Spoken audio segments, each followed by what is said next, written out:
Hi, let me know if you can see and, of course, indeed hear me. Just turn that round so we're in a slightly better place. We've got a bit of.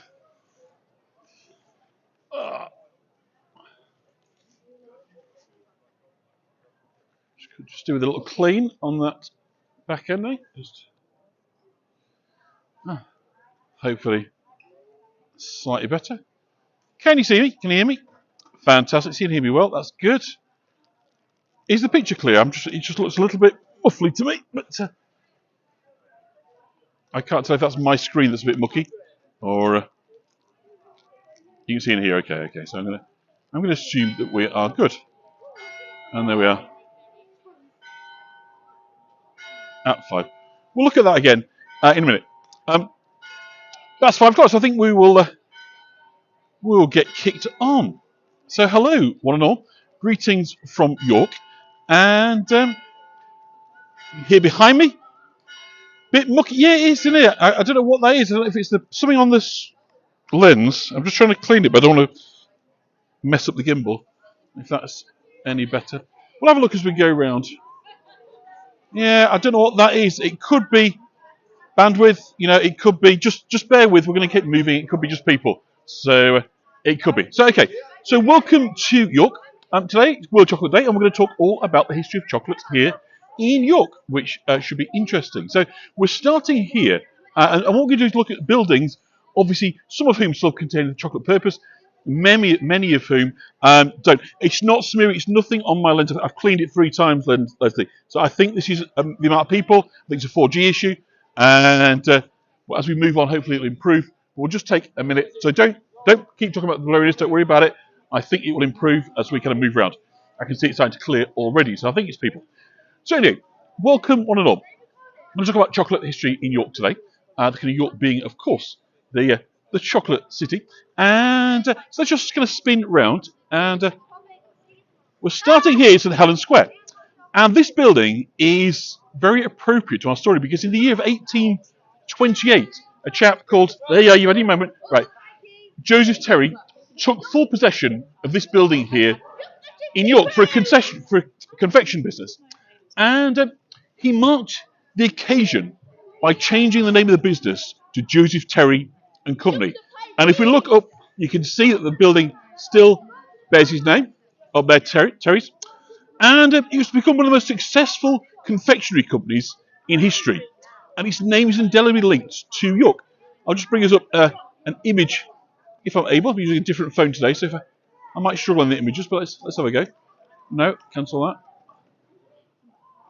No. Is that how you do it? Just to remember how to images, so we'll screen's perfect. Anyway, we'll continue onwards. I'll find the image for you. So if we come in here, actually, just down at the bottom, these people have gone now. Just right at the front of the building, we can still see the name Terry. So Terry's of York, completely synonymous with the chocolate industry. It really is a beautiful building. I'm going to go back and I'll try one more time just to find that image for you. But let me sort of pan back as far as I can to give you sort of a full vista. And again, nice feature buildings that we have passed before, I haven't really kind of talked about in York. So 1828, this becomes Terry's chocolate store here in York. So one more go. Let's just see. No, we can't go that way. Do we go that way? Here we go. Right. So there it is in its heyday. Isn't that absolutely beautiful? So as you can see, the building is very, very little changed, but of course now it's the Impossible Bar rather than the Terry's chocolate store. But this is Joseph Terry's kind of great success, if you like, and its name is indelibly linked to that of York. So much so that within one generation, sorry, I will get used to doing this. His son, Joseph Terry Jr., is here in the Mansion House. So the same year that Joseph Terry took control of the business, the first of his 3 sons was born, and he's called Joseph Terry too. So Joseph Jr. would come to occupy this Mansion House as Lord Mayor in 1874, completing a kind of remarkable family journey from obscurity to celebrity in just one generation. So it's important to say that Joseph Terry had not founded the company.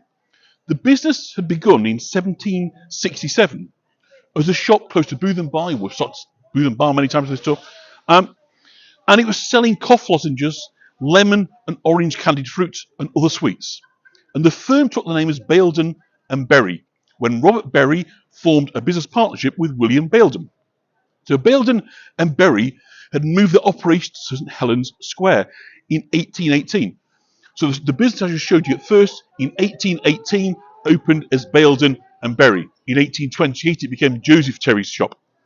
So the Terry's building we saw in the square had started off, as I say, as Baildon and Berry. What I hope to impress on you as we kind of walk along is the sheer number of confectionery businesses here in York. And we're about to sort of pass the site of another one, that's Bill's Restaurant. And here at number 47 Coney Street, Thomas Hicks opens his confectionery shop in 1822. So we've got one opening in 1818 in the square there, 1822 here. So you can see we'll talk about the same kind of time period. And Thomas Hicks has a daughter whose name is Mary Anne, who's going to come on and play a major part in the story. So this was the site of Thomas Hicks' confectionery shop in 1826. So Mary Anne's marriage to Thomas Craven will form one of the great confectionery dynasties. Okay, so not so much to see. I'm just looking out for plaques really, because I went to come out earlier and see they really could do with some kind of plaques around York, because York's history is so tied up with the chocolate industry. But people come and obviously they want to learn about Vikings and Romans and medieval and so forth, about the Minster. And the chocolate story kind of gets lost, which is a great pity because it's such an important foundation story for who we are. So I think we'll kind of push for that a little bit locally. So the founder of Terry's, Joseph Terry, wasn't born here. He was born in Pocklington, which is about 20 miles from York. And he was born on the 11th of November in 1793. Now, he was born to a butcher by a chap named Thomas Terry and his wife Elizabeth Dales. And in 1808, Joseph Terry, aged 15, moved to York. He may well have come by stagecoach, in which case he would have arrived just here, because where the stagecoach stop was. And he came to undertake an apprenticeship with chemists Cook, Taylor and Co. of Spurriergate. Now, Spurriergate continues just on beyond where we are now. I checked, but I couldn't actually find out where the location of that store was, but somewhere along here. And at this moment in time, at this period in history, rather, the pharmacy is doing really well. And the reason is that the wealthy, obviously before NHS and before many kind of medicals, there's very, very high demand from the wealthy elites, of course, for medicines, for potions and lotions. And of course, most of them taste like crap. But the arrival of sugar, quite literally sugaring the pill, enables them to make medicines taste nicer, be more palatable. And so suddenly there's huge demands for the chemists, the apothecaries, to kind of innovate. And so it's into that trade that Joseph Terry comes as a 15-year-old, learning how to make things taste nice, which wouldn't ordinarily taste nice. So Julie had relatives who worked at Rowntree, and that is such a story you can hear over and over and over again. If you start a bunch of people in York, probably half of them would have some links somewhere in their history to the chocolate industries. It was so kind of widespread, that kind of employment. But of course, when Joseph Terry comes in 1808, that doesn't exist yet. But he shows himself to be a really kind of capable young man, and a good marriage helps to advance his prospects. So by 1823, he's working at the shop we saw there, Baildon and Berry, in St Helens Square, when he marries Harriet Atkinson. And Harriet Atkinson was the sister-in-law of Robert Berry. So he's one of the partners of the firm. So with this marriage, he elevates himself from being an employee to part of the family. And as events were to play out, the timing was actually really, really fortuitous. So William Baildon had retired in 1821, and then in 1825, Robert Berry dies. So less than 2 years after marrying into the family, Joseph Terry sets up a partnership with George Berry, the son of Robert Berry. And they take the name, I kid you not, Berry and Terry, which sounds sort of comical, but it's absolutely true. And they start selling all kinds of sorts of high-class confections from their shop. I'm going to put my brolly up because it's starting to rain, unfortunately. So just bear with me for just a minute. Hello, Catherine. You're welcome. We've just been talking about the beginning of Terry's. We're talking about sort of three sort of famous families today, really. And we've got Joseph Terry, comes as an apprentice chemist, joins a confectioner's firm. One retires, the other dies. He marries into the family, and so he becomes the head of the business, Joseph Terry. And therein begins the Terry dynasty. So Berry and Terry, the partnership, are selling all sorts of high-class goods from their shop on Helen Square, the shop we saw earlier. And it's the first time Terry's name is associated with the business. It'll be very noisy down here for a minute, because we've got like a guy doing African-style drums, and it's all amplified. So if you can't hear me, we'll keep going. And Kath remembers Terry's. So in 1828, George leaves. So Joseph Terry's partner, George Berry, leaves and goes into business with his brother-in-law, Thomas Hyde, leaving Joseph Terry to take over. So at this point, it's named Joseph Terry and Company. I'm just going to come around this corner as quick as I can to get past. Very, very loud down here. So I'm not going to try and compete with that. So we're going to High Usegate. So George Berry, he's left Joseph Terry now, and with Thomas Hyde, they opened their confectionery store here on High Usegate in 1828. And Thomas Hyde was married to Frances Craven. And in 1833, her brother Thomas Craven comes to York at the age of 16 to work as an apprentice with Berry and Hyde. He's come to learn his trade as a confectioner. Okay? So you're starting to see these families are popping in. The Cravens, the Hydes, the Hicks, the Berrys, the Terrys, all going to be the chocolate dynasties of York. So they set up their shop here, which is now the Admiral Casino. Now the 1830s saw the arrival of the railways, which were crucial in developing York's chocolate industry. And Joseph Terry began using the developing railway network on the North East Railway to distribute the products across the north of England and in London. And by the 1840s, Terry's products were sold in over 75 towns and cities and sold various kind of products, including candied Aringo, wherever that is, Coltsfoot Rock, gumballs, and conversation lozenges, which are kind of early form of love hearts. We have the sweets, love hearts, love messages. And the company also produces marmalade, marzipan, ketchups, and jellies.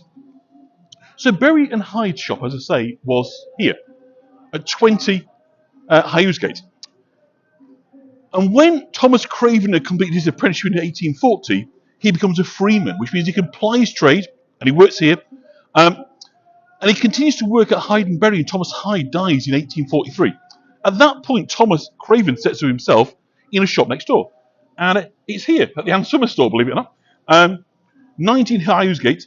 This was the beginning of Craven. So if you've heard of Craven's sweets, lots and lots of kind of toffees and suck sweets were kind of made here. Different kind of treats these days.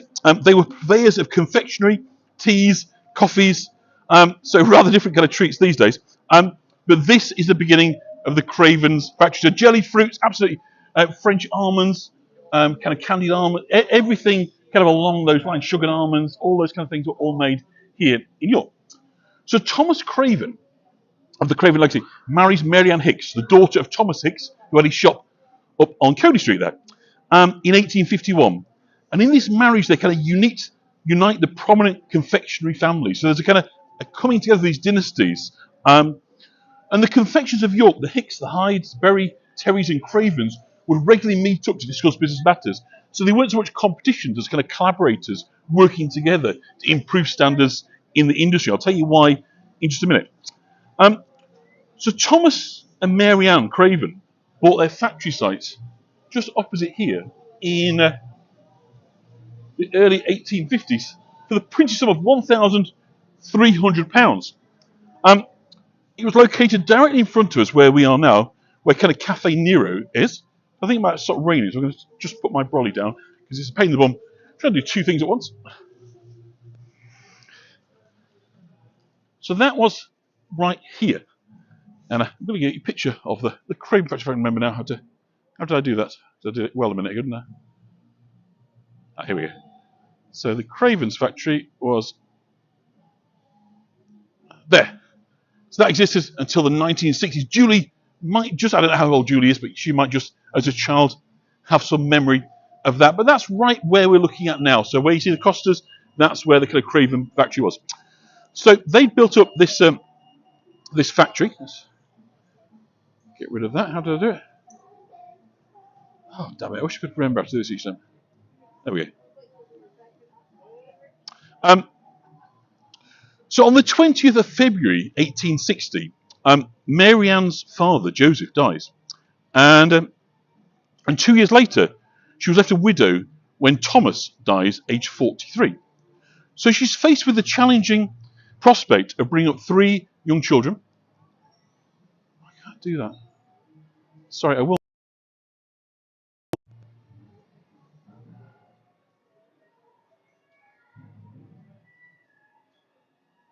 So I should be stopping talking because I can't. That's it. Right. Sorry about that. So she's left a widower. Her father's died, and she's faced with a challenging prospect of bringing up 3 children: Joseph William, who's aged 7, Annie, who's aged 5, and Susan, who's aged 3. And at the same time, she's running 2 businesses.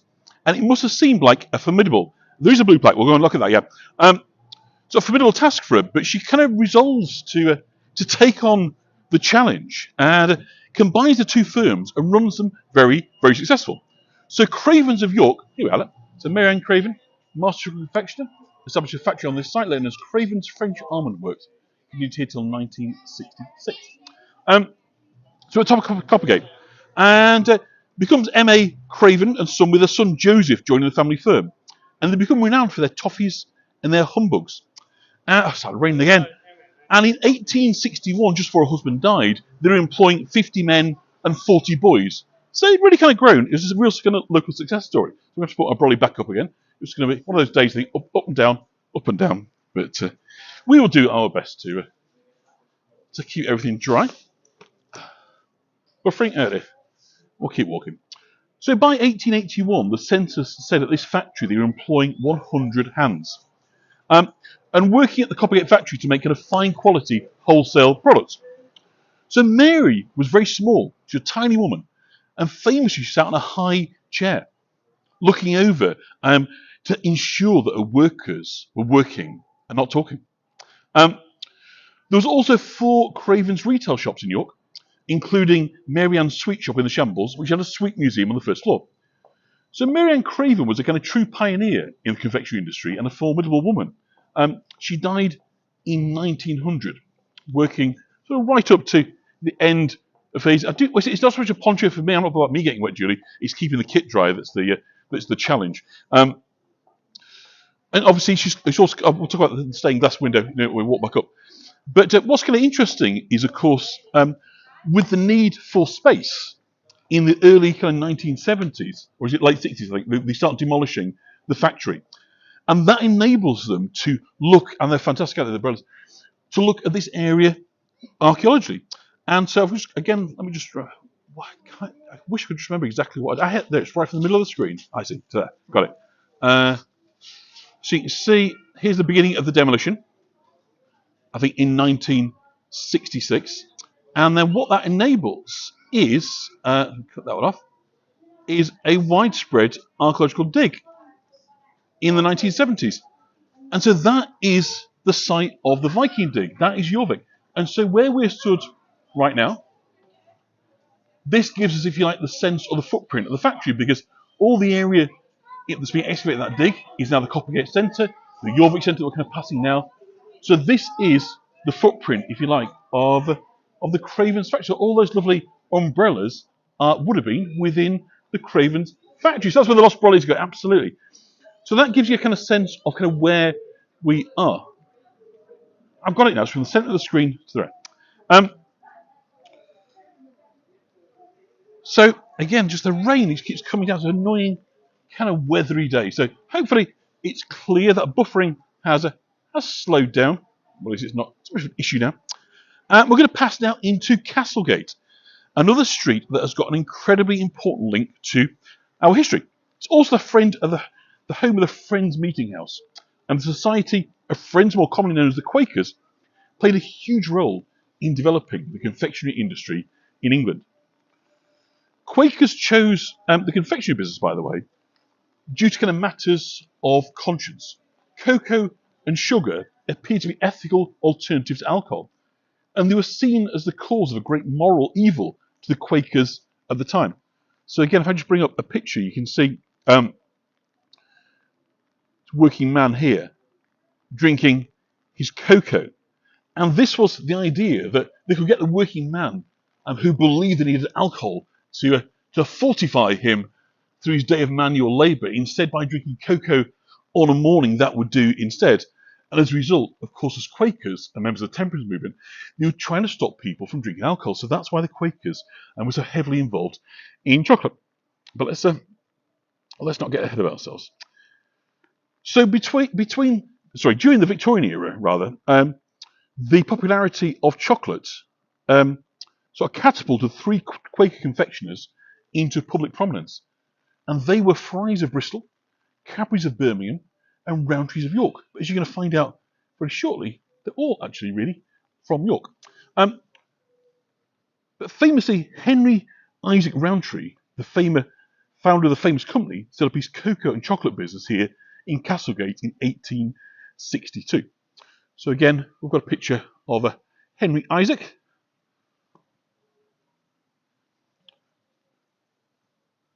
So there we go. So Henry Rowntree had previously worked for the Quaker Tuke family at their shop in Warmgate in York. And in June 1862, Henry Isaac bought out the chocolate and cocoa making and chicory departments from the Warmgate shop and ran the business himself, employing around a dozen people. I'll show you what the building is in a sec. So although the name we kind of commonly associate with Rowntree is his brother Joseph, the family only got into the chocolate business on the initiative of Henry Isaac. He was a kind of likeable and a compulsive character that shared the progressive politics of his Quaker roots. And he put these into action in York. Let's get rid of him. Oops, no, not that. There we go. Doing like a pro now. So he was involved in the adult schools movement, so adult education, and also the temperance society. This is the building here where he operated from, the original site of the Rowntrees. And if Lynn's on there, we've got a 9 3/4 look next door. So he even began to produce, edit, and print the Yorkshire Weekly Press here to advance his radical liberal cause. And so it's appropriate then that directly opposite, so we kind of pan out across here, we've got York's newest chocolate manufacturer. They've opened directly opposite. The York Cocoa Works not only produces fine artisan chocolate and upholds the high ethical standards and fair trade practices of the Quakers. And since they opened in 2010, it's gone from strength to strength, and it's wonderful to be able to salute them on World Chocolate Day. So their website is York Cocoa House UK, so do check them out. They are a fabulous, fabulous, fabulous organisation and a great asset to York. So they're opposite directly where Henry Isaac Rowntree started working. So sorry, this rain is really coming down there. So in August of 1864, Henry Isaac Rowntree bought a disused foundry at Tanner's Moat and built a new factory. We can't really go there because it's just going to pull us so far off the route, which is long enough as it is. But that's probably half a mile away, sort of in front of us, and then across to the left, near the station. So he built a new factory there. However, he sort of became distracted from his chocolate business by all his political and his religious activities. And in June 1869, he took on his brother Joseph as a full partner in the business. And thankfully, Joseph had a good deal of business savvy, and they become H.I. Rowntree and Co. So Joseph Rowntree is coming in, and he's going to transform the business. So you may have heard of, I'm sure you've heard of Joseph Rowntree, very, very famous philanthropist. Also, but I'll bring a picture of him because often you'll see people sort of later in their life. This is Joseph as he was when he got involved in the sweetie industry.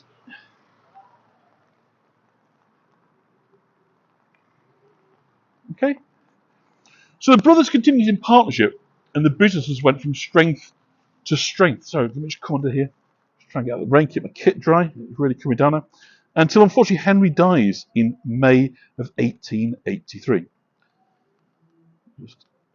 The screen's getting wet now, and so it's getting harder for me to scroll across it, because once your screen gets wet. So there we go. So just go back to the Cravens sort of for a minute. You know, it was an extraordinary company, a huge success story in York. You know, run by this formidable lady, and she's the city's first kind of successful businesswoman. And at the time, it would have been kind of highly unusual for a woman to do the kind of full force behind, you know, a large industrial manufacturing complex. But she does so, and not only does she manage it, she managed it extraordinarily well. And when she died, as I say, she worked right to the end. She's kind of commemorated with a window in All Saints Church here, which is passing over here on the left-hand side. And she deserves really to be, her place is kind of one of York's most respected industrialists. Mary Anne Craven is a complete pioneer. I mean, really is, you know, a huge admired figure now, and only one recently that's starting to kind of be, I think, recognised in York. As I say, as different stories start to get told, Mary Anne is kind of emerging now as a kind of real kind of heroine, which is fantastic. But as we walk down towards the pavement, we're coming to the area where actually the Rowntree families really start. So Castlegate is where Henry Isaac Rowntree first opens up his business, which crosses over here. And again, it's noisy. A lot of amplified music today, which is annoying when you're trying to do a tour, because you can't really compete with it. But anyway, there we go. My gripe. And so it's on the pavement that the really kind of story of the Rowntree family in York starts. And interestingly, it's his father, the father Joseph Senior. He's from Scarborough, and again he's a Quaker. So again, it's this common thread: the Quakers of York. And he's looking for retail premises to get started in business. And after a kind of false start, he was looking at Leeds. He arrives in York on June the 10th, 1822, the day before his 21st birthday. And his eye was caught by a building that I'm about to show you. And it was a kind of dilapidated Georgian property on the pavement, which was going to be sold at auction. Now, legend has it the auctioneer was drunk in a Skeldgate pub called the Elephant and Castle, and Joseph had to go sober him up with a bucket of water. Whether the truth is that or something else, we don't know. What we do know is that by the end of the day, Joseph Rowntree owned this building at number 28 Pavement. And let me just kind of come down here. So it's next door to the Herbert House. So we've looked at this house, the Herbert House, many times. You probably haven't dwelt that much on this one, which is the pizza hut now. And upstairs is Dice Holiday Flats, very, very nice indeed. But this is where the Rowntree family first start off. So again, plaque over here, Joseph Rowntree. And it's next door to Lady Pecker's Yard, which we've been down again many times, just helping you to notice things that you probably haven't seen on these tours before. And it was the Rowntree family's first kind of foothold in York. So just pan across the other side of the road, we can get a better view of it. So the building was completely run down. Its previous owner had gone bankrupt. But kind of beneath it all, there was this fabulous Georgian building. And Joseph Senior could really see the attraction of this building. He thought it was fabulous. And it had two bay windows to the ground floor. So I'm going to try and, if I can, bring up a picture of it as it was closer to that time. So you'll see you've got the two bay windows there at the ground floor level, which are no longer visible. Obviously, we've now got a flat kind of shop front that's kind of been taken out. So you can see what a lovely building it is. The upper floors are exactly the same in terms of the windows, the roofline and so forth. But those beautiful Georgian bowed windows, unfortunately, have gone, which is a shame. But there we go. So Joseph installed in his shop new mahogany counters, a heavy iron shutter, and quickly established a thriving grocery and tea dealing business from here on the ground floor. And they lived upstairs in the extensive space above the shop. So in these up here was all living accommodation. And at first he lived with his unmarried sister Elizabeth and two teenage apprentices. And get this, his two apprentices were named George Cadbury and Lewis Fry, who go on to found Cadbury's and Fry's chocolates. So this really is the epicenter of the English chocolate industry, is in this building right here. So like him, of course, they're Quakers, and they took their belief system into their working lives. So Joseph married Sarah Stevenson in 1832, and all five of the children are born here, including the brothers Henry and Joseph were born here. Okay? So again, my finger's sticking, I can't get the screen back.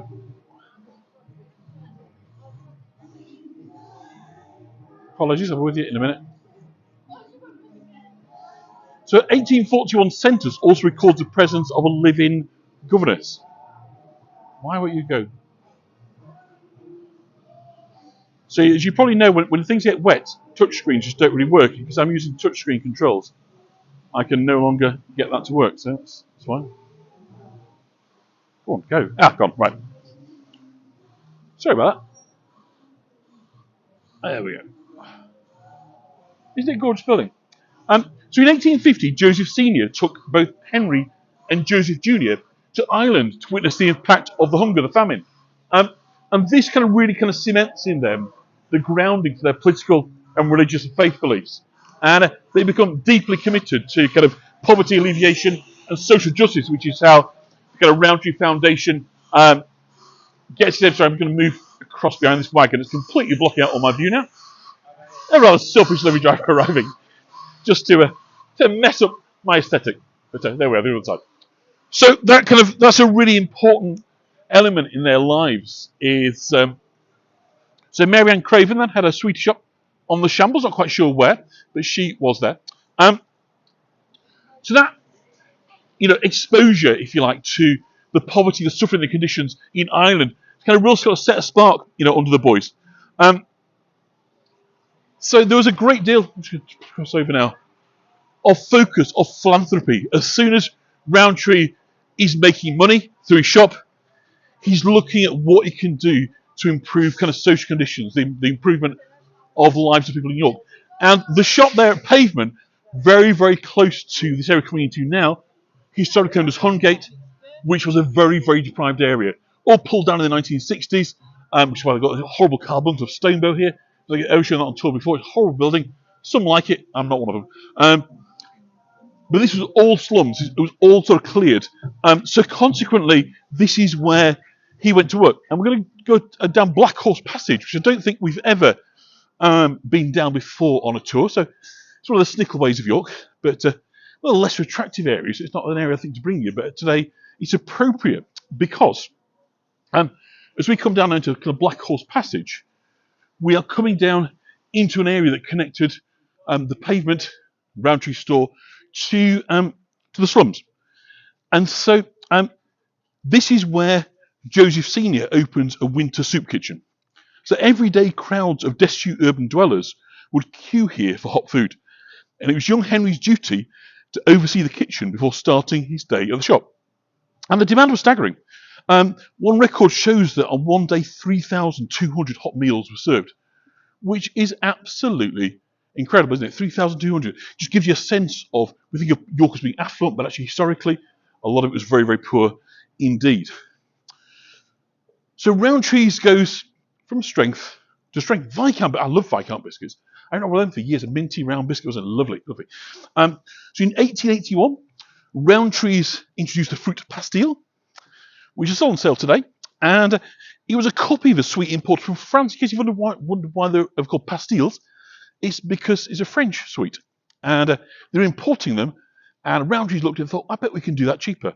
And so in effect, they took a product that already had a demand. They made their own version, put their own branding on it, and it became an instant classic. And so they were kind of very smart and very savvy in this kind of respect. So it's going to be really, really easy to admire what they did, what they achieved together.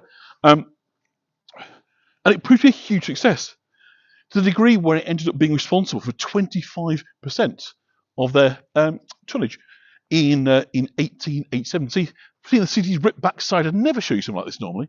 So it's actually quite liberating, really, to be able to show you bits of York that I would think, why would I show you that on a tour? And it's because it's part of the chocolate heritage. So you've got a merge here of kind of rebuild, obviously, and historic buildings, sort of warehousing. But actually, it's a fantastic building around the corner. I don't think I've ever shown you before, but I actually love it.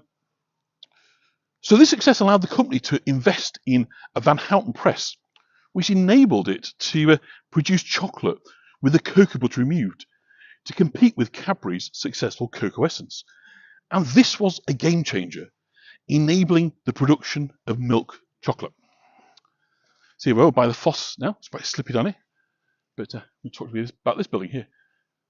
That building on left still exists. Telecommunication. I think so, nominally, Judy. To what degree it's in full use, I don't know. It's still got their signage on it. So chocolate, going back to the history of chocolate, was originally sold and consumed as a beverage into pre-Columbian times. And that's how it's introduced into Western Europe, the kind of like the Mexican chocolate drink, right? And it arrives, the word chocolate arrives in the English language around 1600, but it's initially describing dark chocolate, of course. The first use of the term milk chocolate relates to a beverage that arrives from Jamaica in 1687. But it's not until the Swiss inventor Daniel Peter successfully combines cocoa and condensed milk in 1875, the milk chocolate bar was invented. And kind of early successful pioneers in this, of course, are the Swiss, particularly the Lindt family, who increasingly kind of export to an international market. So milk chocolate had become the mainstream at the beginning, the sort of end of the 19th century, the beginning of the 20th century.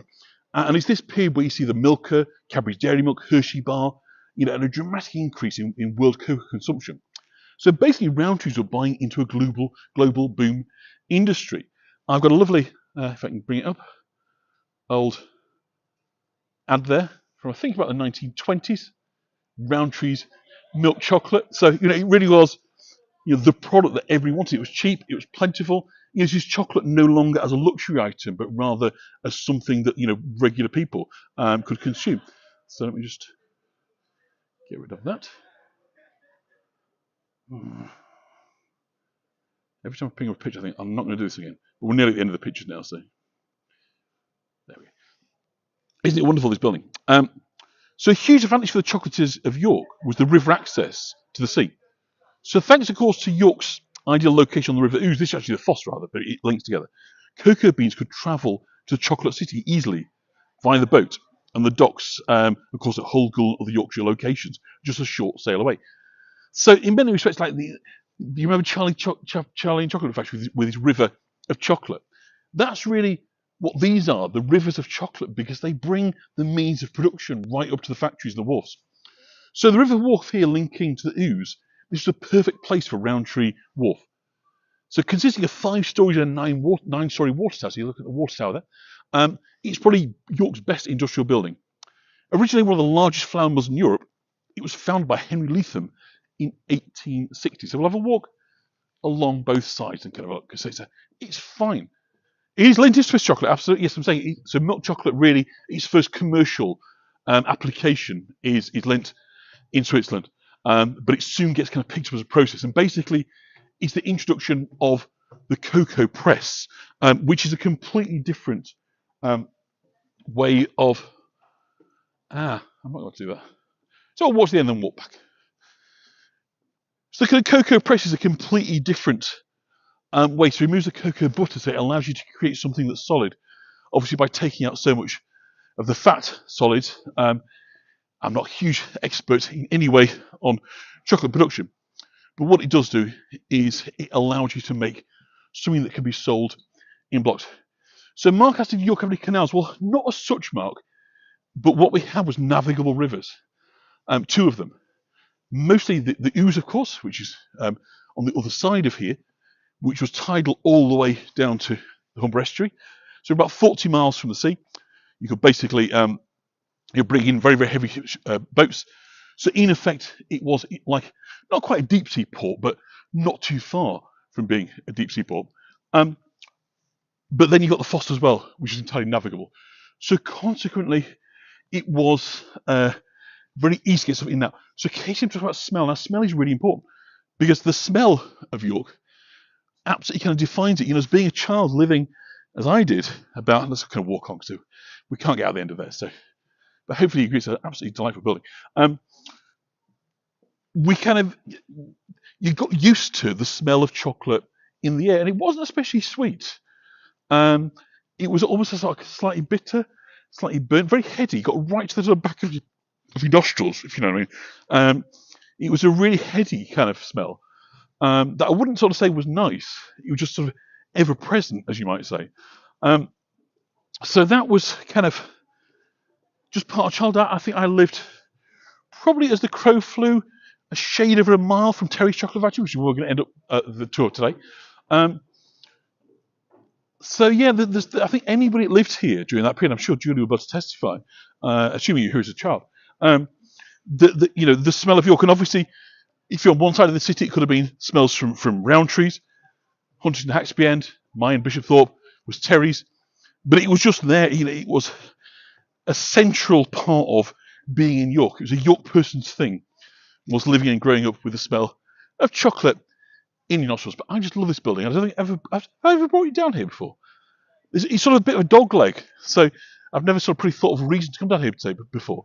But if I was talking about chocolate, I can't not bring you to Rowntree Wharf, which I think is absolutely brilliant. So yeah, it's residential now. It's a lot of it's holiday lets and so forth. So if you come into York, look for a smart place to stay, go and grab yourself a bit of chocolate heritage along the way. So we'll walk back up the Foss. So it was originally a flour mill, by the way, by a chap called Henry Leatham, who actually ended up as chairman of Terry's for a while. Maybe that's his son, I don't know. But anyway. And then when that closed down, it becomes Navigation Wharf. So basically, this is where, as you can see, it's very easy to get your head around, isn't it? The fact that you've got wormhole to cut on that side, you've got the Foss on this side. So basically, you've got the opportunity to kind of load up. So all the stuff's coming by water, gets stored there, and there you go. So that was Rowntree Wharf. So, how much should I get a drink of water? It's really slippery around here. I felt like I was skidding around. I was going to fall into the water when I came before. So I'll try not to do that. Otherwise, if you hear me gurgling, look out for the bubbles. But it's very slippy. We'll go back the way we came. So we've got Foss Bridge in front of us here. So you can see the Foss is running. The spire, St Mary's Church, down there in Castlegate, where we were just a few minutes ago. And we'll go back the way we came, but we'll go a different way. We're going to Straker's Passage. I think I've ever taken you down Straker's Passage. So again, I'm not sure whether the 4G will hold up through the passage, but if not, we'll be out the other side. And it's another one of the Snickelways. So I know you guys do enjoy a Snickelway. These are some of the less glamorous ones, but they're every bit as charming to me because they're just part of the kind of industrial heritage. This one linking us to Fossgate. So whilst kind of Terry and Rowntree families would make York synonymous with chocolate, the story of the true pioneer starts 100 years earlier. And if we kind of examine the sort of true circumstances of the birth of York as the chocolate city, we must trace the kind of conception of the commercial confectionery back to the year of 1725. Have I got is it this way? I may have taken the wrong turn up. Did they street there? I don't know. Is this Straker's Passage? Is it going to get me out? Or are we going to have a cul-de-sac? That's right, we're on the right line. So again, another one of the Snickelways. We always love a good Snickelway on this tour, don't we? So in 1725, a remarkable woman kind of starts weaving, if you like, the threads of what becomes the tapestry of York's confectionery empire. And her name is Mary Tuke. And she's a 30-year-old spinster when she takes the decision to open her own grocery shop in Warmgate, which is straight in front of us just there. Her mother, Rebecca, died 2 years previously, and she's now the head of the Tuke household, with her father, William, having passed away in 1704. So just sort of thinking about the city this woman tries to kind of open up a shop and operate. Give you a bit of background. So in 1725, the York in which Mary sets up shop is still the kind of premier city of the north.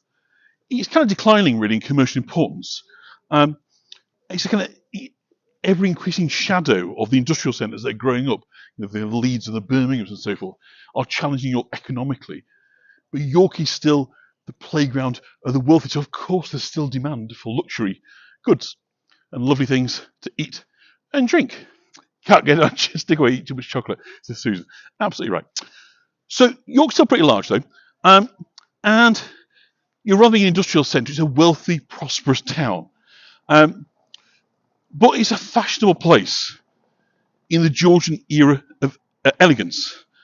You've got the Assembly Rooms, the Theatre Royal, the New York Walk, and the promenade on the Ouse and so forth, York races, and a kind of emergent tourist industry, all kind of promoting a social and economic climate in which the seeds of the chocolate industry will grow and flourish, eventually ripening into three indisputably household names: Rowntree's, Terry's, and Craven, were all linked to the Tuke family, and a shop which was just down here in Warmgate. I couldn't find out which road it was on. Funny enough, also Joseph Terry also does his apprenticeship down here. Before he goes to work with Belden and Berry, he's an apprentice here as well. Opens his first shop down here, rather. But at the time Mary embarks on a commercial endeavour, the kind of sophisticated consumer economy is kind of really beginning to emerge. And the past issues, if you like, that restrained trade, which was the guilds. So the medieval guilds had basically had a stranglehold on the development, if you of industry in York, and they kept it being about apprenticeships and freemen, restraint of trade, protection of income, and so forth. As a result of which, lots of business have gone elsewhere to lower regulated towns and cities like Halifax. The textile industry had deserted York because it was too difficult to deal with the guilds and their kind of regulatory environment. So if you think that kind of the ideas around kind of free trade and regulations new, forget it. It's as old as the hills. As long as you've had trade associations, you've had people that are putting in place rules and then obviously enforcing them. So Mary is very much kind of up against this. But you've also got, in York, this explosion in growth industries and service industries, because you've got this wealthy Georgian population coming in, maybe for a few months a year, coming here for kind of business, for relaxation, for holidays, whatever you might call it. Those are the British ones on the other side. And so, of course, they want nice things to eat and drink. And so, of course, confectionery very much kind of plays into that. But you've got, this huge rise in gentrified classes, sort of flocking to Georgian York. It's the kind of centre for the polite and the elegant. So you've already got a diverse range of trades here. Butchers, bakers, brewers, coopers, tailors, shoemakers, comb makers, you name it. And of course, York is also, the home of the Archbishop. So you've got all the associated trades sort of with that. So you really have got, you'd think really, the basis, if you like, for consumer demand. You've also got this emergent Quaker community that developed into the York Friends. And Quakerism is one of the dominating factors amongst the collaborative influences that are the kind of catalyst towards confectionery capitalism. In other words, taking it from a little artisan thing to being huge scale industrial processes. Outside the city walls, you've got open countryside giving way to kind of modern houses, elegant residences with tall brick facades, punctuated by sash windows and smart front doors, behind fashionable fanlights. So you've got York, everywhere you're looking, is progressing towards modernity, an idea of Georgian elegance that sort of runs in kind of two-step with this idea of the development of the chocolate city. Yet amongst this, you've got this ancient overhang, the squalor. The buildings today that we look at as beautiful were in a pretty decrepit state for the most part by the early part of the 18th century.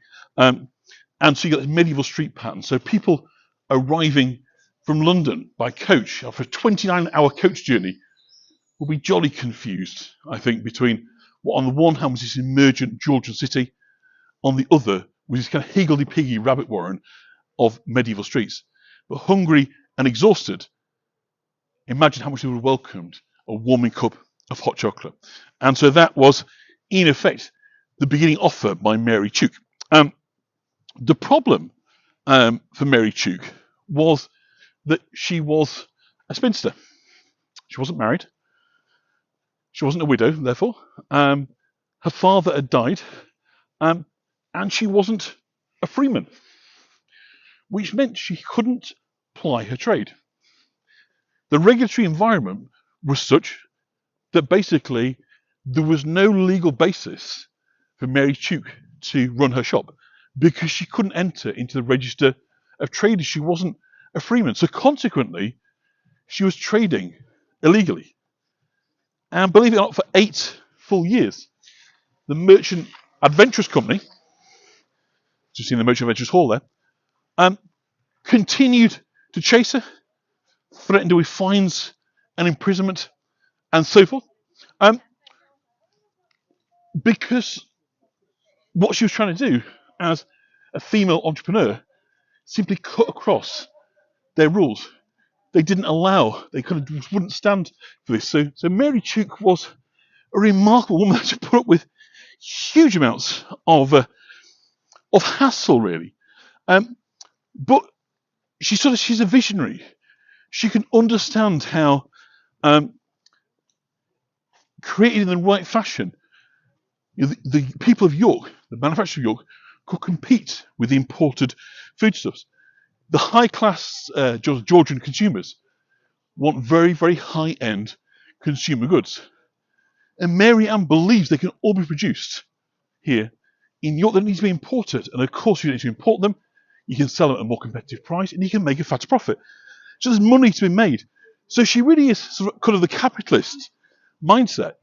But at the same time, she is a kind of feminist kind of pioneer who's prepared to fight the boys' club tooth and nail to just be allowed the right of what they took for granted, to ply her trade to produce and sell goods for sale to a bunch of customers that wanted them. It sounds crazy when we think about it now. You would have these rules that would almost threaten to put her in prison. And there's the magistrate's court, the glowering Victorian Gothic building, but that's nonetheless true. So Mary Anne is quite the hero, really, Mary Tuke rather. Along with kind of Mary Anne, she is an absolute star. And what's interesting is that she brings in Henry Isaac Rowntree, or rather the shop that she leaves behind becomes the workplace of Henry Isaac Rowntree. So should we go this way? We'll go this way. And so at this shop, they stock tea, coffee, chocolate and other exotic consumables such as sugar, spices, tobacco and snuff. So these are all exotic, high-priced goods being imported into the UK with the green light and then being sold here in York to this affluent Georgian kind of aristocracy, gentry, but also, of course, to their employees, the clerks, the doctors, the whole infrastructure that kind of grown up around them to support and enable them to be here in York. Also developed a taste for all these luxury goods. So Tuke's on Walmgate is an absolute kind of hit. And chocolate sells in cakes, which has to be boiled with milk or water. So again, we've not got to the stage yet where you're snapping a bit of chocolate off and popping it in your mouth. Now, what we know is that people would sort of serve from an elegant pot. So like a pot of hot chocolate was the most common way of eating. Creamware, which is the type of drinking the crockery, made in Leeds, was developed specifically for this purpose. So having a pot, you put your chocolate into it, and it would become your hot chocolate was heated up with milk. So this is kind of how chocolate goes from being a luxury good to a more kind of standard consumer good, I suppose is a better way of putting it. During this period, and Mary Tuke is right at the heart of that. The Tukes, by the way, still to this day, a very, very important Quaker foundation. The Tuke Memorial, Tuke House, is just behind the Bonding Warehouse. Mary is buried about 5 minutes away from here in the Tuke Memorial burial plot. And we are about to go down the river, and we're going to go around this way. So you can see a blockage, do some roadworks. So we're going to cross over and go down towards Rowntree's Park and Terry's. So our story will continue. So York's kind of entirely justifiable claim as York, as the kind of Britain's official home of chocolate, I think begins quite rightly with Mary Tuke, and should be remembered on that basis. It's firmly kind of rooted in her humble retail beginnings. She inherits the shop, but as an unmarried woman, she has no rights to carry out a trade. But thanks to the fortitude of this Quaker businesswoman, she assures the continuation of the Tuke grocery business to successive generations of her family. And she surmounts all these obstacles thrown in her path, not least, of course, these trading restrictions. For nearly 8 years, when Henry Isaac Rowntree buys the cocoa and chocolate production facilities from Mary Tuke's shop, it creates a continuity of this dynasty. So we go from Tuke to Rowntree, which of course exists to the modern day.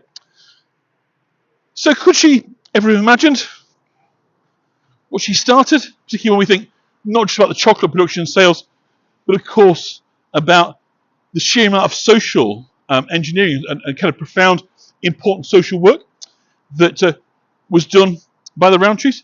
Probably not, I guess not, but I dare say she'd be very pleased that she's associated with that. So hats off to Mary, she's a good one. So let's, as we kind of come back towards the end of this tour now, let's jump back now to the Terry story. So Joseph Terry had been incredibly successful. He had been very, very effective at utilising the rail network as a way of growing and expanding his business. He set up these kind of regional offices in 75 towns and cities. And he is doing great business indeed. Now, he dies in 1850. And after sort of brief hiatus, when the solicitors sort of argue about who should be in control, it hands over to Joseph Jr. And he recognises the need to, so we're now on kind of the third generation, the third Joseph in a row, which you might say, right? And he recognises the need for new premises, does Joseph Terry Jr. And so, or Joseph Terry the third, should we call him? And they build it down here at Clementhorpe. So this becomes the site of the new factory. The new Terry's factory is just kind of where we are right now. So a bit like your Rowntree's Wharf, you've got new buildings being built for industrial purposes. Sadly, long gone, but it was located here, and this then kind of allows a rapid expansion of the Terry's business. This was kind of the area where Terry's really, really begins to kind of take on the world, to export. Again, let me just show you a picture of the factory as it was located where we are now. So we'll kind of walk down. So this was the Terry and Sons, as you see there. So it really is now starting to resemble, rather than being built out the back on St Helens Square, we've now got a very, very large purpose-built factory, complete kind of belching chimneys, and it is producing huge amounts of goods. And using the railway network, these goods are then being distributed all the way across the country, even overseas. Because of course you can transport chocolate pretty well by train. It doesn't kind of deteriorate a great deal along that way, so as long as the temperature is right. So Joseph Terry had kind of given way to his sons, and they in return had kind of built this. So it really is going to go from strength to strength in York, and that's it. So let's get a drink. Joseph had also been very involved, by the way, in improving standards, in particular in cough sweets. He was a leading player in preventing cough sweets and lozenges being adulterated by plaster of Paris, which is very, very common in those days. And whilst for a long time people argued against it as a kind of necessity, eventually the argument was won in 1858 when a Bradford sweet maker accidentally used arsenic instead of plaster of Paris, and 21 people died. So that put the end to that practice. So the Terrys were very kind of socially responsive. They wanted to improve sort of conditions. And when Joseph died in 1850, they were employing 127 people at the factory, as I showed you as we're walking past now. So the sons kind of take over, and again, being by the river, you've got the easy kind of access of raw products from shipping by the Humber estuary. And twice weekly, a steamship brings ingredients including sugar and cocoa, as well as coal to power the new steam-powered machinery. And their award-winning goods are being shipped to all areas of the world, including Australia, and the shop became a flagship for high-class confections. They even made a christening cake for Queen Victoria's daughter. Thank you, Elizabeth. By 1895, the company had 500 employees, Terrys, and Joseph Terry became Lord Mayor of York, which was become on a further 3 occasions. He was a governor of the Merchant Adventurers, so unlike Mary Tuke, he was very much in the boys' club. And in 1887, he was knighted. So when Sir Joseph died in 1898, so we now have 3 generations of Joseph Terry, who've all died. The first one has his shop, remember, in Town Square. His son takes over the business and prospers, and then his son does too, so 3 generations. He's then taken over by Frank and Thomas Terry the following year. And that's when famously Terry's Neapolitans were launched. Some of you may remember, it's probably getting into products now that you'll remember. So for those that don't, Neapolitans were basically a lovely selection box. Wonderful, different flavours, like individually wrapped little chocolates. So a kind of precursor, really, of those kind of things that you get at the end of meals or on hotel pillows. I think this was probably amongst the first of those. A kind of individual chocolate bar, each with a different kind of flavour. So let me know if you remember the Terry's Neapolitans. So they're very, very popular. I think maybe up till the 1980s, I'm going to say. But very, very popular around the world. So let's get rid of you.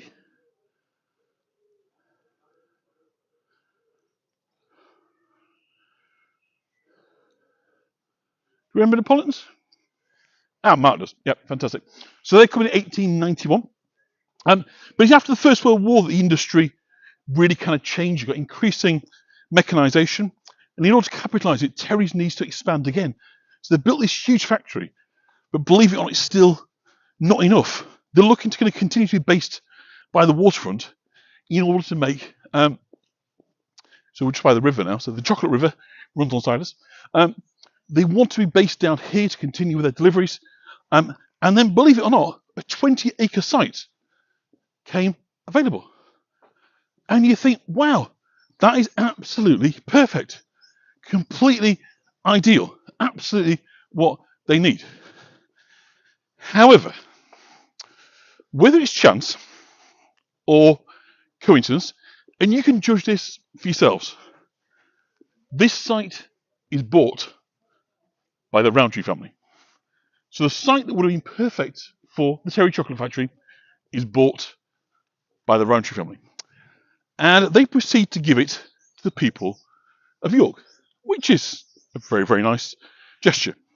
And it's dedicated to the killed and the wounded of York in the First World War. So we'll pop into the park. I'll just bring you over. So we're right by the river. Like I say, if you remember the Chocolate River in Charlotte and the Chocolate Factory, I mean, this is really the Chocolate River insofar as that this is what was used to enable sort of chocolate production here in York, was the proximity from the city to the sea in this kind of direction.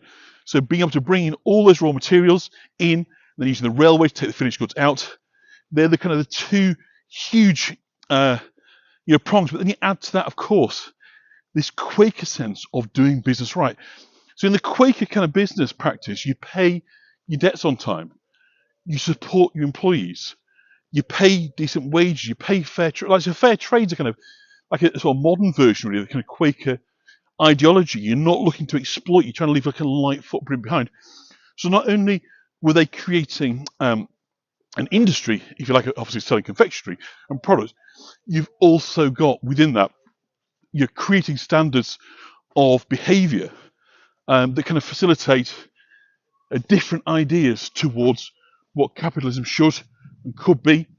Because obviously in the Victorian era, you've got capitalism raw in tooth and claw, as you might say. You know, the industrialists are fighting as best they can to kind of secure the most profit by paying the lowest wages and investing the least in terms of conditions and safety and so forth.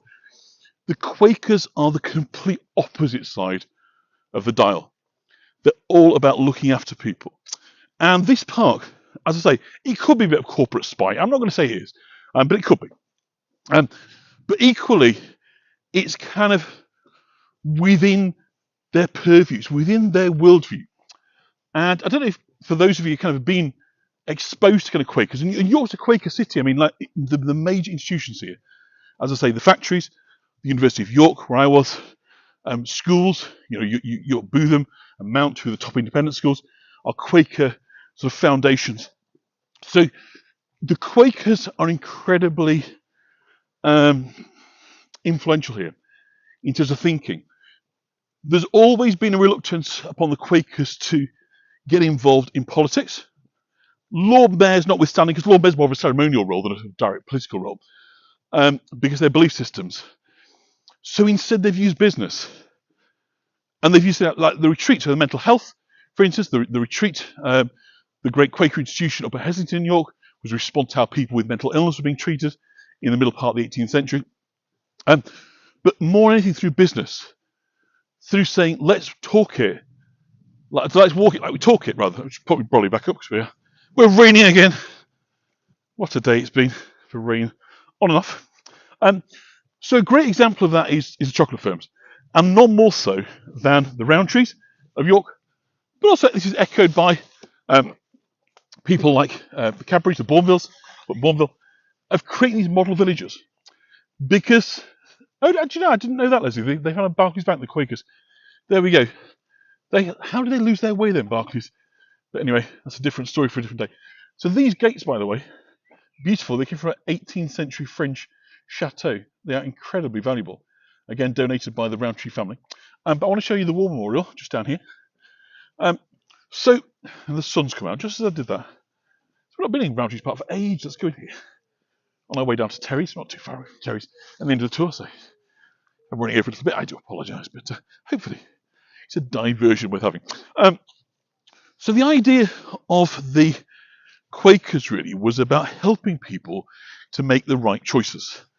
They were aware that when it came to the urban and indeed the rural working class, but predominantly the urban working classes, the education was very, very limited. Education structure there was very much the kind of primary end of things, just about literacy, numeracy. People could read and write, they're kind of done relatively well, because obviously people were being, were being encouraged to see, industrial employment as the norm. Spend their life working in factories until their bodies, simply kind of gave up, could no longer work hard anymore. But life was tough. It was grim. It was bleak, and a lot of people resorted to the temptations, you might say. Whether that be the drinking, gambling, substances, whatever it may be, involving sins of the flesh and so forth. So the idea that the Quakers had was to kind of remove temptation but support better choices. So this bit in here, this little covered over section which the pigeons used to nest in, has got the plaque here about the park and adjoining parkland given to the city by the Rowntree and Co. At the close of the Great War, to tribute to the memory of those members of the company staff who costed life or limb or health in the face of indescribable suffering and hardship. So consequently, this was a place of peace. Imagine a place to kind of come and take stock, obviously for those that had lost loved ones, perhaps those who'd lost limbs and recovery, or perhaps those that needed peace and quiet after PTSD or whatever we call it, these shell shock and so forth. Somewhere peaceful and quiet, a place of quiet kind of healing.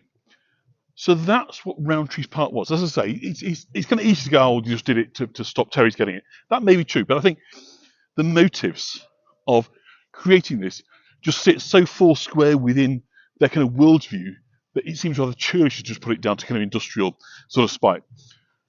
So what they would do in the villages, so New Earswick is the famous Rowntree village here at York, but there's a few of these around the country. No pubs in the village, because they believe if you take away the temptations and you give people the right choices, they'll kind of respond in the right way. So consequently, it was about being proactive. Sports clubs, theatre, amateur dramatics, choral societies, okay, reading groups, needlework, living gardening, whatever it was about provide people with positive pastimes, positive ways to attain leisure and relaxation. Pigeon racing. Yeah? And that will help people to make the choices towards positive. And they believe that in doing so, in stopping drunkenness, there will be more money for families. It would be prevention of domestic abuse, because domestic violence against women was terrible in this era when women were little more possessions.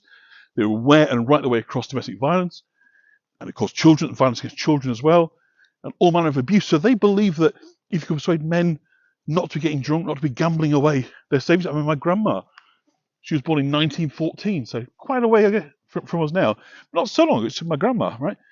Saying that when she was a kid, their mother would have to send the kids to the pub on a Friday to try and get some money from the father before he spent it all in the pub, because that was the danger. Then having to go to the pawnbrokers and sell it because they were dirt poor. And so this is what the Quakers were trying to do. They were trying to encourage. So they also had cooperative societies, savings clubs, ways of getting invest a few pennies a week if you could, save it for Christmas and other events and this, that, and the other. So it was the kind of the big global movement before really politics, before the Labour Party and Labour movements really kind of gave a damn about working people when they just represented the rich and the powerful. The Quakers and the cooperatives were the beginnings really of kind of social action for working people, people of the lower classes. So I am hugely in admiration of them, and I love this aspect of York's history. It's never something I've felt that would have made a great tour before, and I'm not sure it still does, but it's a story that I think is worth telling. And for those who are interested, I'm sure you'll love it. Maybe some of you thought this is not up to his normal standards visually, and I get that.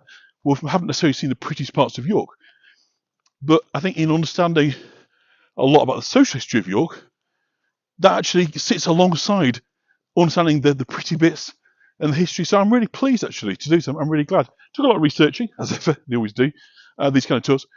But I think it makes an interesting tour, because for those of you that come from not quite a one-horse town, but those industries where one employer kind of dominates everything, or at least one industry dominates everything, that would be steel, could be car production, could be extraction, whatever, you'll kind of know what I'm talking about, when you sort of think about how, you come to see these industries as sort of dominating the conversation. The shift patterns dominate when people are at work. There's a whole, the cultural aspect of the factory gate becomes a thing. Again, Julie will remember, whether it be the carriage works in York or the end of the shifts at the railways, all these bicycles coming out, so setting off at high speed, like kind of 5,000 little buzzy bees insects coming out. Because, this is what everybody, didn't include my mum, she worked there. So I say, I think that part there is a valid thing. I don't think it's a negative thing. I think they did it to create a sense of peace, because you can imagine people coming back from the war, very, very badly exposed, damaged, and fragile. I think parks played a huge part. I think parks still do. Obviously, that's still owned by the Rowntrees, gifted in perpetuity to the people of York. But I do worry the future of parks, because I think we underplay their importance and sort of forget what they are there to do, which is to give us a piece of peace. There's a contemplation, a connection with nature, that even if you're living in an urban environment, you haven't got a garden, you can't have pets, you can sit down for the afternoon in the park with a drink and some sandwiches and be at one with nature. And I think that's a wonderful thing. That's such a huge, important part of people's mental health and well-being. But I appreciate that compared to some of the pressures on the councils, probably doesn't come out top, but there we go, that's what I think. So we're going to start walking down to Terry's factory. Sorry, I've gone a bit over, but I didn't know how long this tour was going to take. But this, if you like industrial buildings, I would say this is a doozy. It is certainly, I think, my favourite, but it's also part of the skyline that dominated my childhood. And again, this is why this is, I think, a nice tour for me to give, is because it's not a distant thing that I don't feel any connection to, or just retelling history. This is part of my growing up. I grew up, as I say, mile or so as the crow flies, mile and a half by road from Terry's factory. My mum worked there for a few years. Lots of people's mums did. We constantly smelled chocolate in the air. So this isn't a story that is distant or in any way part of history. It's something that's all within my living memory. So by the kind of 1920s, as I say, they were looking to relocate. They wanted to expand and kind of grow. And so Rowntree's had taken the site of Rowntree Park. So they had to wait a bit longer. In the meantime, a new generation, Noel and Frank Terry, had taken the business. Sorry about all the names. I've stopped kind of showing photographs of them because it becomes increasingly irrelevant. The point to make at this point is it's still a family business. It's passing from father to son or uncle to nephew. It's going down a kind of family line. That all stops shortly. I'll tell you about that in a minute. It's when the rot sets in, when the big companies start taking a slice from the 1960s onwards, starting with the Fortes. But at this point in the 1920s, it's still a family kind of concern. So the two boys take over and they restructure the company. And they look at the sun now. Can't believe how many times I had to put up the brolly today. And yet each time it comes down, this glorious sunshine. Isn't it glorious today? So a weird day of sunshine and showers. So happiness and sadness. I know, rain's good, isn't it? I mean, the grass likes it. So for those places that don't get enough rain, I'm sure this lovely green is a vision for you. So they finally settled on this site down here at Bishop Road, which you're going to see in just a minute. And here they're going to build a factory in the dominant architectural style. They've got money, and they're also very, very artistically keen expression.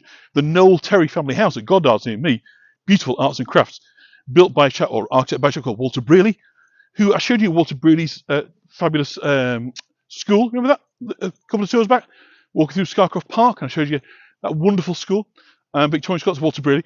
So he designed their house as well. So they had a real strong sense of the aesthetic.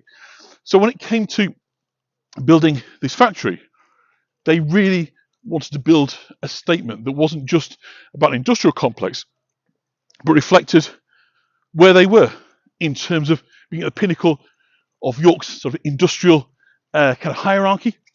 The journey they kind of come on was the Terrys, bearing in mind, that Joseph Terry starts off as an apprentice, and they come to have, of course, this fabulous factory. And the fashion of the day is the early 1920s. And so they are hugely influenced because they're very well travelled, they're very well educated, these people. And so they are influenced by the prevailing architectural style that's emerging called Art Deco. And so they decide they're going to commission and build an Art Deco factory, which I think, I've always thought, is quite spectacular.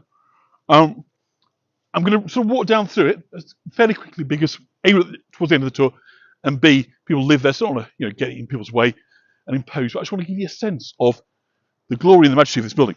So once it kind of settled in here, and the clock tower we'll look out for, by the way. So the clock tower is the kind of pièce de résistance of this building. It really is staggeringly wonderful piece of architecture. And it's kind of it's obviously the idea of what a perfect factory could be. And of course, built into this, is not simply manufacturing a building that is incredibly, or set of buildings rather, that is incredibly productive. So it's designed to work well, to let people do their job, but also thinking about restrooms, facilities, staff welfare. So the ideology is built into the framing of the business. It's not simply 4 walls being built. They're thinking about everything end to end. Excellence, profitability, staff welfare, as well as celebration of their family, their culture, where they've come from. So everything, do a big reveal now, we can start seeing it in a minute, is the epitome of what Terrys are as an organisation, as a brand, as Quakers. This is an expression. Unfortunately, the light is very bright, so I hope I'm not going to get an overexposed picture, because I really want you to be able to see this in its glory. But let's worry about it. So the front bit is a care home, which is the reason why I'm not going to spend too long walking down there, but we'll go for a walk around the site, and hopefully you'll get your fill of this very fine building indeed. So as you probably guessed now from Tadcaster, from the Foss, I'm rather a fan of industrial building. I don't see it as lesser. I think if it's done well, it can be very, very effective indeed. And here it is coming into view now. The first exposure. Look at that blue sky, isn't that? So I'm just going to get a glass of water, a sip of water, because I am thirsty. What a long wait on this tour. Isn't that sky something? So here we are now. Terry's factory's coming into full view. The clock tower, the centre. It kind of resembles the House of Parliament. You've got this incredibly grand section at the front. It's got a portico, as I say. That's a kind of care home, so I don't want to film in on that, vulnerable elderly people. So we're going to skirt past. But again, you've got the balcony up at the top there for your big kind of corporate announcements, celebrations, Queen's Days, Royal Days, and so forth. But isn't it just magnificent? So this is the Terry's Chocolate Works, opened in 1926. And to celebrate, they launched a brand new product. Let's try and get the tower and the brand in there. The first brand they did here was the one you all know, of course, the Terry's Chocolate Apple. Okay, 1926. So not the chocolate orange. The chocolate orange doesn't come along, actually, until 6 years later. So the chocolate orange, you'll all know what it looks like, so I'm not going to bother showing it to you. But the chocolate orange actually links back to the very early days when chemist Joseph Terry joins a sweet company in 1823.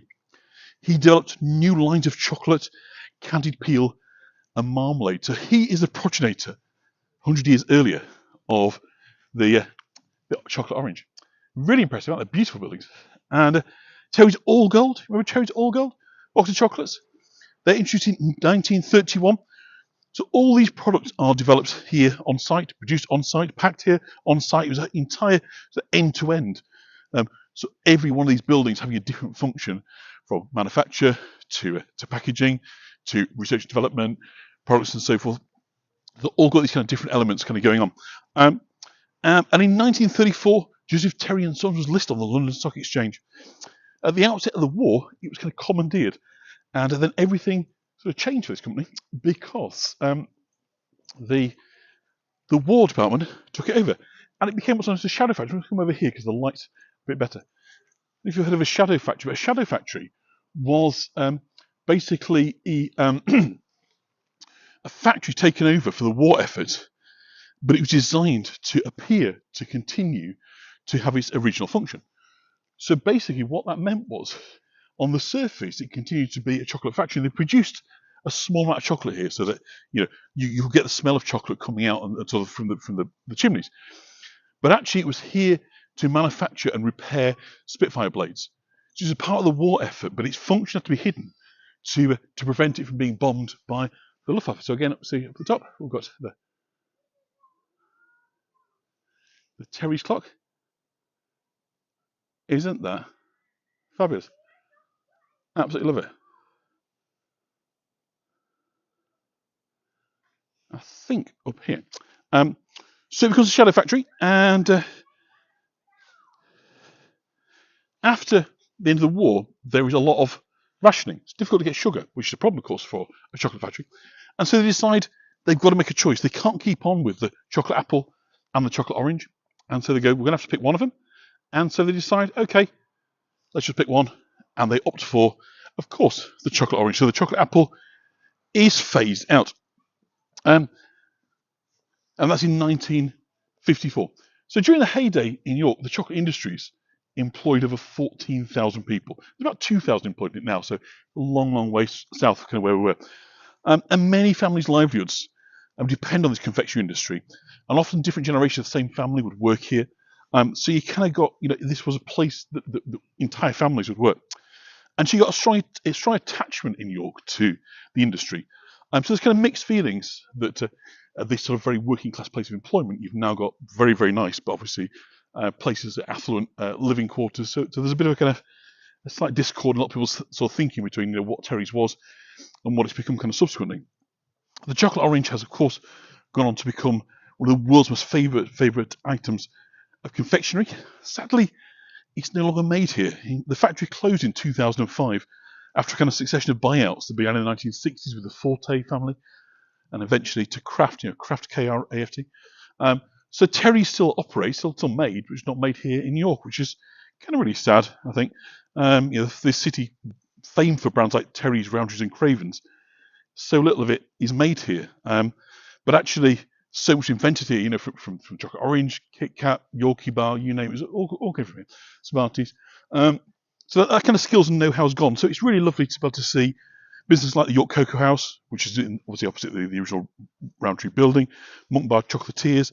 They're continuing York's sort of chocolate history, stepping in the shoes of the likes of Joseph Terry and Joseph Rowntree, who helped to build the city of York into what it is today.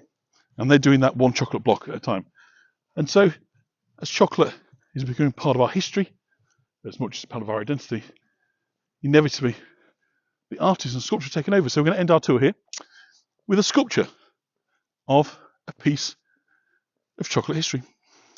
Have you ever seen anywhere before a sculpture, a piece of confectionery? But that's what it is. The Terry's chocolate orange. So here we are, a metal sculpture of a fabulous piece. And Kit Kat, by the way, was named after his wife. That was her nickname. Kit. Her name was Kathleen, but he called her Kit. So Kit Kat was the chief executive of Rowntree's wife. So there we go. And we used to have very near to us. The chief executive of Rowntree's lived in Bishopthorpe. So Ronald Barron. Isn't that fabulous? Looks ace, isn't it? You wouldn't believe that's metal, would you? It just looks like chocolate, but it doesn't melt in the sunshine. So there we go. So there we go. I hope you've enjoyed that. I'm sorry that we ran quite a lot over, actually, didn't we, looking at it? But it was fun.